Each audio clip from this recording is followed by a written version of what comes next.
Hello friends, Siragadikka ஆசை upcoming எபிசோடுக்காக அதிரடியான promo ஒன்று ரிலீஸ் பண்ணியிருக்காங்க. ப்ரொமோட தேதி 26 to 28 ஜூன் போட்டிருக்காங்க. ப்ரொமோவில் என்ன காட்டியிருக்காங்கன்னா, இப்போ முத்து வந்து சத்யா பாஸ் பண்ணதுக்காக வீட்டில் விருந்து ஏற்பாடு பண்ணார். அதே நேரத்தில் அந்த வீட்டு ஓனர் வந்து நீ எல்லாம் நல்லா பண்ணுறப்பா, ஆனால் சீதாவோட விஷயத்தில் பிடிவாதமாக இருக்கப்பா அப்படிங்கிற மாதிரி சொல்லும்போது முதல்ல கோபமாக பேசி அதுக்கப்புறம் சீதாவை கூப்பிட்டு கேட்டார். சீதா பதில் சொல்லாமல் அங்கேருந்து ஓடிட்டாங்க. அதுக்கப்புறம் தனியாக போய் நின்று கேட்டு என்ன இதுன்னு பேசிட்டு வந்துட்டேன் அப்படின்னு மீனாட்ட வந்து சொல்கிறாங்க. சீதா வந்து சொல்லிட்டாங்க, வீட்டுக்கு ஒரே பையனாக இருக்கணும், கவர்மெண்ட் மாப்பிள்ளையாக இருக்கணும் அப்படிங்கிற மாதிரி சொல்லிட்டாங்க. அப்படின்னு சொல்லும்போது யாரை மனசில் வச்சுட்டு சொன்னாங்கன்னு உங்களுக்கு தெரியுமா? அது அந்த அருணை மனசில் வச்சுட்டு தான் சொன்னாங்கன்னு சொல்லிட்டு இப்போ மீனா சொல்கிறாங்க. இதை கேட்டு முத்துக்கு ரொம்ப கோவம் வந்துடுது. மறுபடியும் வீட்டுக்குள்ளார வந்து சீதா நீ சொன்னது வந்து அருணை மனசில் வச்சுக்கிட்டு தான் சொன்னியா அப்படிங்கிற மாதிரி கேட்குறாங்க. வீட்டில் எல்லாருமே இருக்காங்க. ஆனால் டக்குன்னு வந்து சீதா ஆமாம் நான் அருணை மனசில் வச்சுக்கிட்டு தான் சொன்னேன் அப்படிங்கிற மாதிரி சொல்லிடுறாங்க.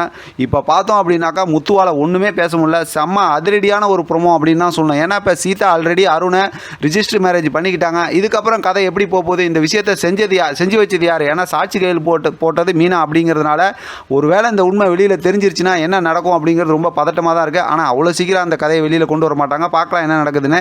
இதை பற்றின உங்களோட கருத்து கமெண்ட் பாக்ஸில் தெரியப்படுத்துங்க. தொடர்ந்து ஆதரவு கொடுங்க. தேங்க்யூ ஃப்ரெண்ட், தேங்க்ஸ் ஃபார் வாட்சிங்.